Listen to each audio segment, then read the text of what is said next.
Un petit truc pour booster vos batteries et leur donner la niaque et de l'excitation, ça vous intéresse? Je vous donne le mien tout de suite. Bonjour et bienvenue à l'Académie du Gros Son, je suis Gérald et j'espère que vous avez la super patate. Alors aujourd'hui ce sera une petite vidéo toute simple, je vais vous donner un truc que moi j'utilise souvent depuis pas mal de temps. C'est plutôt un traitement global de la batterie pour lui donner de la pêche, un petit peu d'excitation et une petite... un petit truc en plus. C'est vrai qu'avec les années, j'ouvre une petite parenthèse, avec les années, je me suis rendu compte que le mix, il n'y a rien de magique en fait. C'est plutôt une accumulation de toutes petites choses, des petites choses qui donnent cette finition en fait. Il n'y a pas un bouton magique, un plugin magique qui tout d'un coup fait bah, ça sonne super.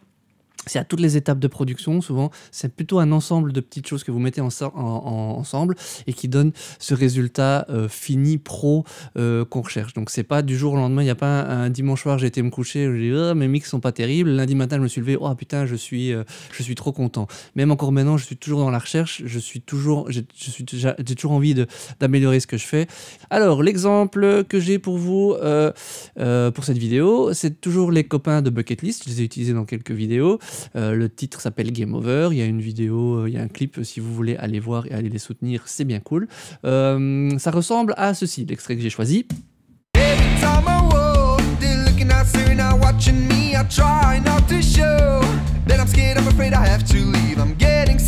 Voilà, donc une batterie classique, ça drive, il nous faut un bon gros son bien percutant. En plus ici, il y a de la place parce que c'est juste basse batterie, chant, donc voilà, c'est cool que la batterie remplisse bien l'espace. Alors, ce qui se passe, je vais vous faire écouter, hop là, on va ici sur, on est dans le mix, toutes mes pistes batterie sont ici. Le principe, on va dire, je vais mettre en solo de la batterie et je vais enlever le traitement que j'aurais pu faire en plus. On part d'une batterie mixée, donc j'ai fini de mixer ma batterie, j'ai utilisé tout ce que j'avais envie et j'ai une batterie, à un moment, sur le traitement de toutes les pistes en séparé, j'ai un truc dont je suis content à mettre en perspective dans l'ensemble, mais voilà, et ça ressemble à ça.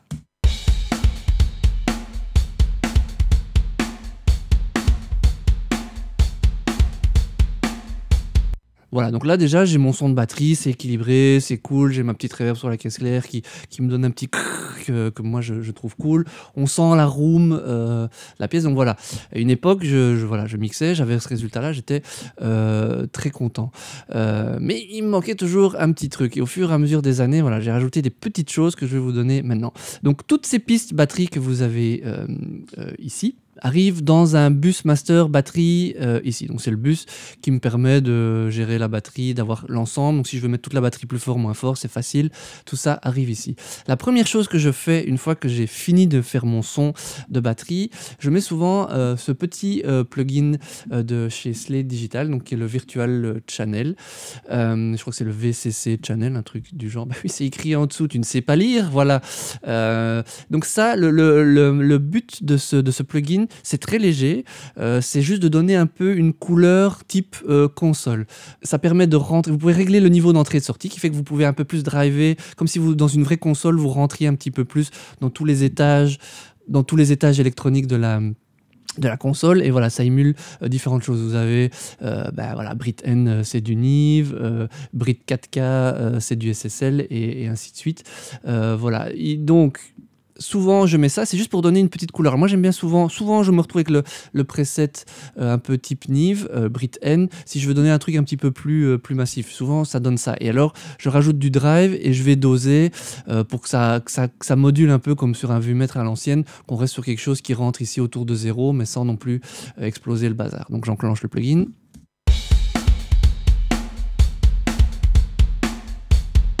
Je vais maintenant faire écouter avec et sans.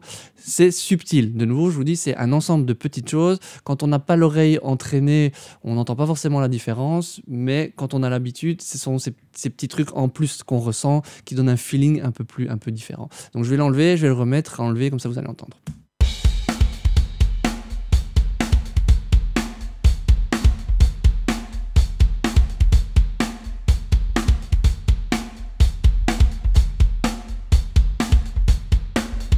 ben voilà, du coup, j'ai un son de batterie qui est un petit peu plus gonflé, un peu plus massif, ça c'est cool.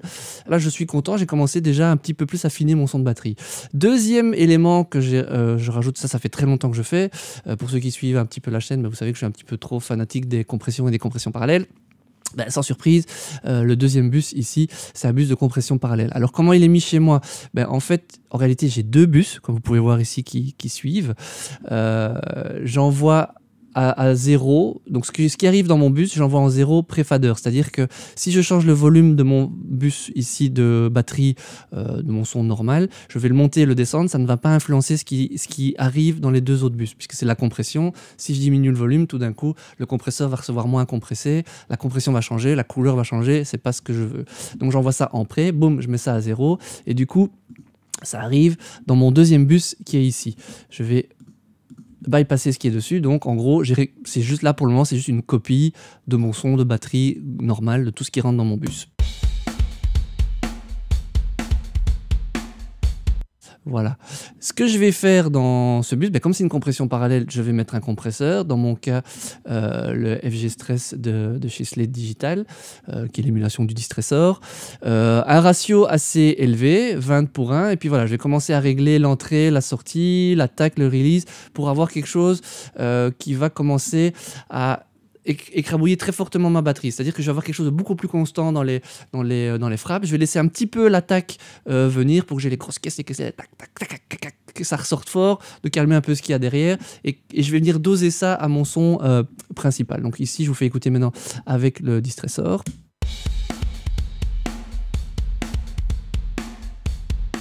Voilà, on sent que ça pompe, ça laisse un peu l'attaque et il y a ce qui ressort un petit peu, ce truc un peu nerveux. Je vais vous montrer avec et sans, je bypass.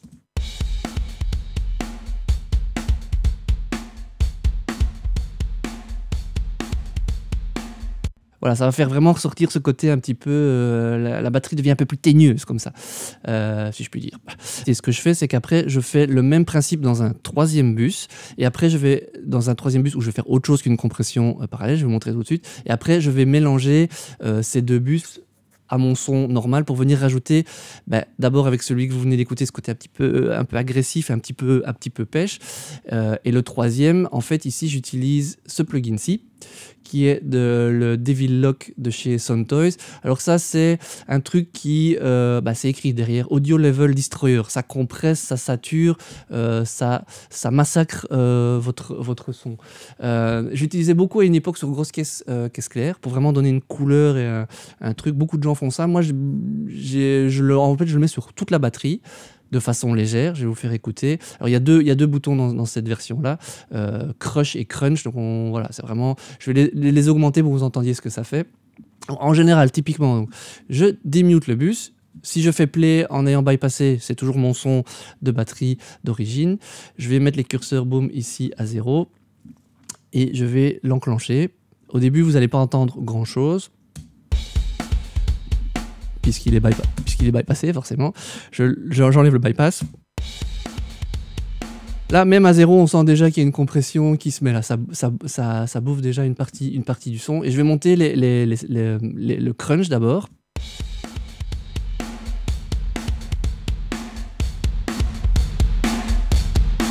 Voilà, vous avez une compression de fou furieux qui donne une sensation de saturation, mais du coup ça fait ressortir, si vous écoutez bien, ça fait de nouveau ressortir une certaine forme de niaque. Et ce que j'aime bien moi en mettant ça, c'est qu'il y a une espèce d'exagération dans tout ce qui est un petit peu aigu et que les rooms, les reverbs ressortent beaucoup plus. De nouveau, c'est quelque chose que je vais doser subtilement, plus ou moins, au son d'origine. Donc ici, je l'ai un peu exagéré pour vous entendre ce que ça fait. En général, je mets ça très légèrement. Il était quelque part par ici. Voilà, directement, là, on a un truc qui est hyper patate, hyper niaque, trop, évidemment. Enfin, quand on l'écoute seul, c'est un peu choquant. Je vais vous faire écouter ce que fait le crush.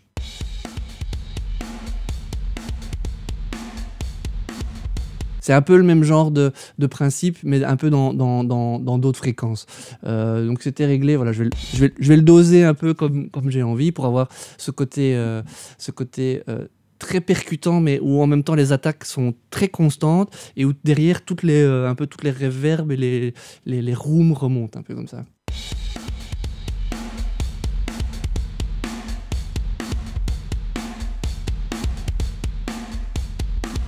Ouais, il y a vraiment sur la caisse claire, on entend très clairement, ça fait et vous avez cette espèce de la room, je reconnais forcément, c'est la room du studio que je connais bien, qui est très, très typée, qui ressort du coup vraiment fort. Je vais maintenant vous faire écouter ça avec et sans, donc je commence sans.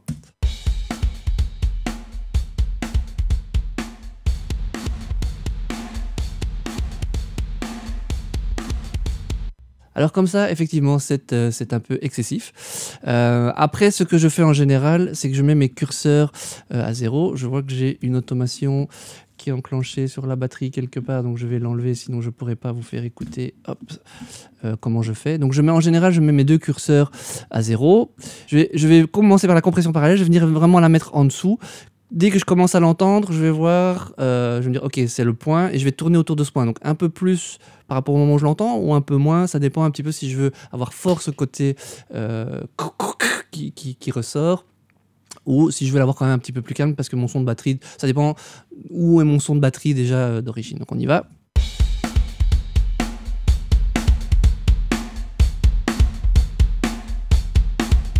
Voilà, directement, ça rajoute excitation, pêche. Enfin, moi, j'entends une batterie comme je les aime bien. Évidemment, je remets du son en plus. Donc, ça va plus fort. Donc, la tentation est aussi de se dire, ouais, ça sonne mieux. C'est aussi parce que ça va plus fort. Je fais pareil avec l'autre son.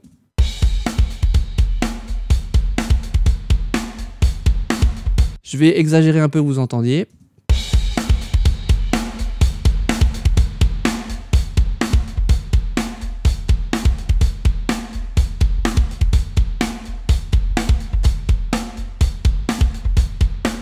Voilà, donc du coup, on a quelque chose qui est beaucoup plus pêche, on a beaucoup plus les rooms, les reverbs, ça crée vraiment une ambiance autour de la batterie.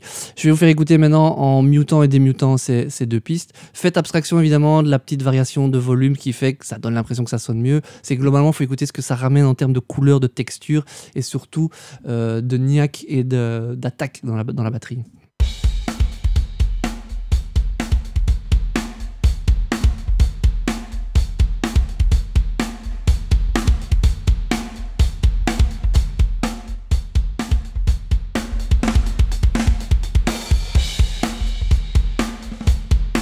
Et voilà, donc ça, c'est ce que ça donne avec et sans. Vous entendez vraiment la différence. Ça rajoute vraiment une dimension en plus. Donc, j'avais un son de batterie que je trouvais cool. Je le trouve encore plus cool comme ça. C'est un ensemble de petites choses, mais je pense que vous entendez vraiment la différence et ce que ça peut amener en plus. Sur ce, ben voilà, ça c'est un petit truc que je vous donne avec plaisir. N'hésitez pas à aller vous inscrire sur le site internet, à liker notre chaîne, à vous inscrire sur le site pour recevoir les bonus et rester au courant de tout ce qui se passe dans l'Académie du Gros Son. Si vous utilisez ce truc et que ça change vos prods d'une façon ou d'une autre, ben, n'hésitez pas à nous le faire savoir. C'est cool de voir que ce qu'on vous propose vous aide et vous fait avancer ou vous inspire d'une façon ou d'une autre. Et puis pour le reste, vous connaissez la chanson, mais vous allez faire de la musique.